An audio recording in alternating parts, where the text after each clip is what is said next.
Hey there, Bruno. So here we have your copyright essay. Looking through it already, I can see that your task response is good, but the clarity of your ideas, the precision of your ideas needs a little bit of work. So limitations and copyrights, this is just a bit general.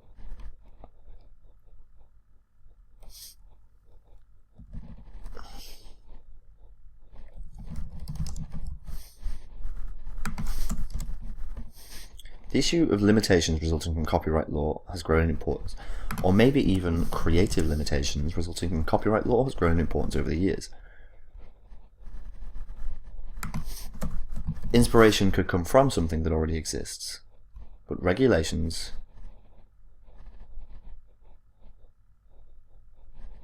I wouldn't use stuff either. Stuff is a very informal word.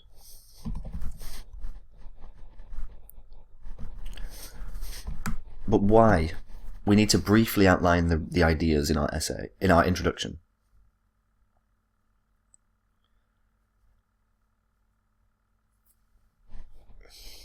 People who want to create new works.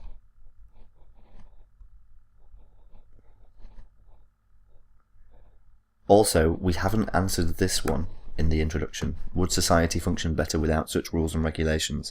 We do need to include every aspect of the question in the introduction. Also, we don't pluralize evidence in this way. There is evidence that shows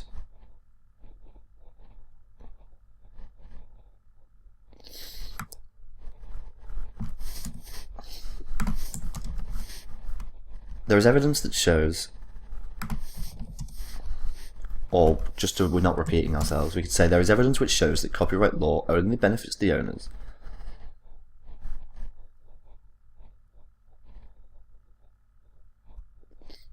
This are singular, plural. So singular, singular. But we actually don't need this. There is evidence which shows that copyright law only benefits the owners and is decreasing the development of new and original works. Full stop. This is because companies define limitations for use of their material. Companies themselves don't get to define it, it's defined by the law.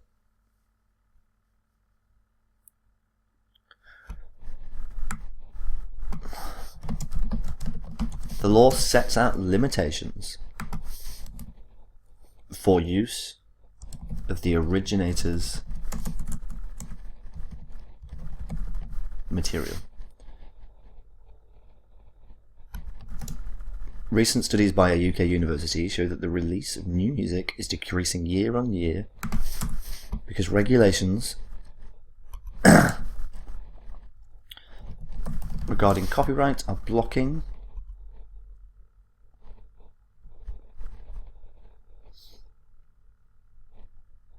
I wouldn't say it's everything.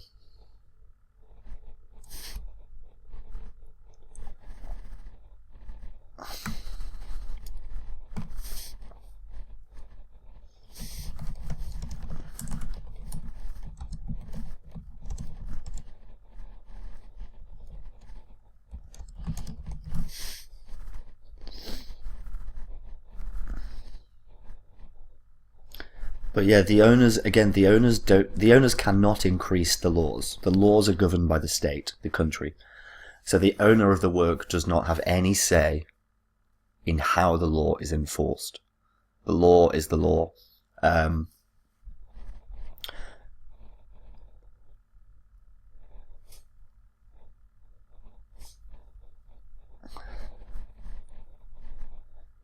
So what we also need to do in your introduction is give what do you believe about this topic?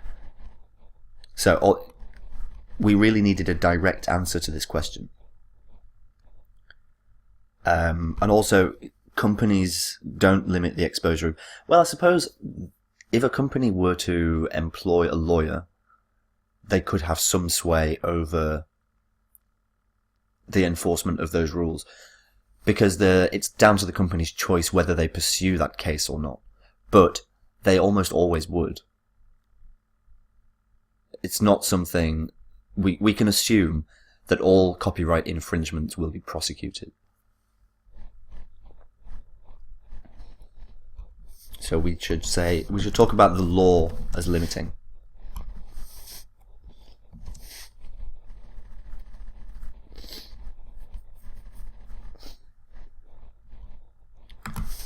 Let's make sure we're using full sentences.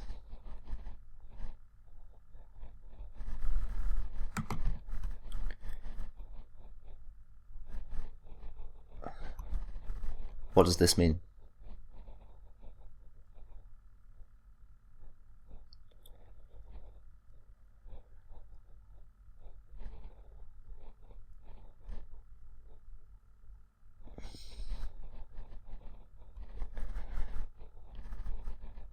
Okay, so this needs to be clarified. This is informal and ambiguous. It doesn't really tell me anything. But the conclusion of the paragraph.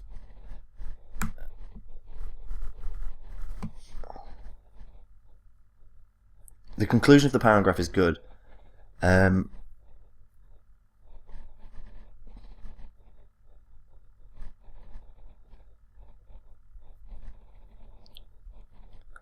But this example is complicated.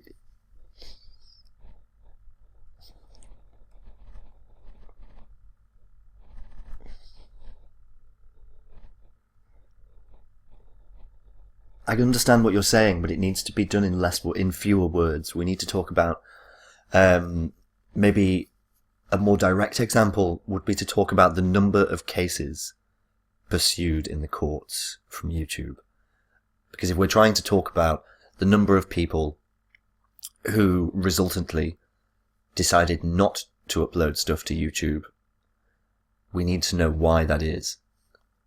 So how many outlets, we could say, research showed that 25% of new YouTube videos were removed due to copyright infringements, and thus people are producing less and less work through fear of being prosecuted. Also, we have completely left out this question. When we have a two-part question, normally we do first part, second part.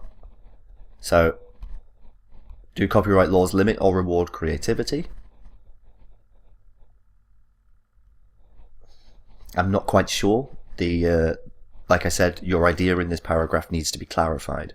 But then this paragraph should be, would society function better without such rules? What you've done is used 2 paragraphs to explain this first question and left this one out. So in future, make sure that your introduction features a discussion of the question, your opinion, and a brief outline of the ideas you will use in your essay.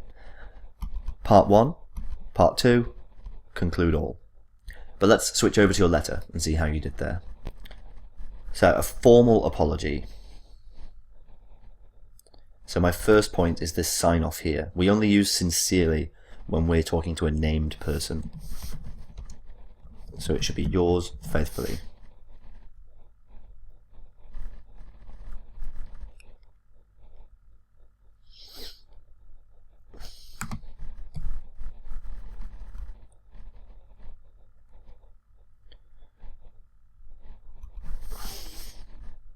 We're not apologizing for the inconvenience. We're apologizing directly for the absence. It wasn't inconvenient for them. It was rude. And in the week of the exam, I came down with mumps. So when we get a disease or an illness, we come down with it. So this is a good collocation to use. In the week of the exam, I came down with mumps. Oh, and we don't need to use the past tense here. We can either go or get.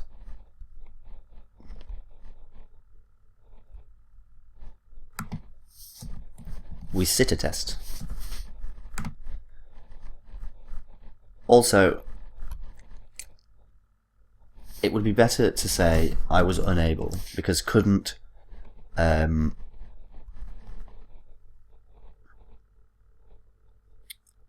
because this is a formal letter, it's better not to use contractions.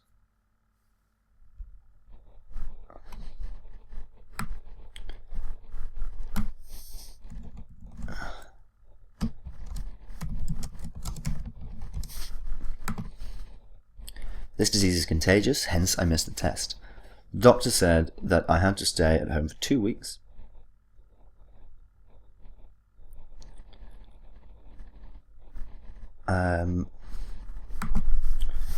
To serve as proof, I have the results. Let's use the full word. I have the results of the doctor's examinations that it's not made, this is not quite correct, but we could say that I underwent. I have the results of the doctor's examinations that I underwent at hospital. I have attached the results with this letter.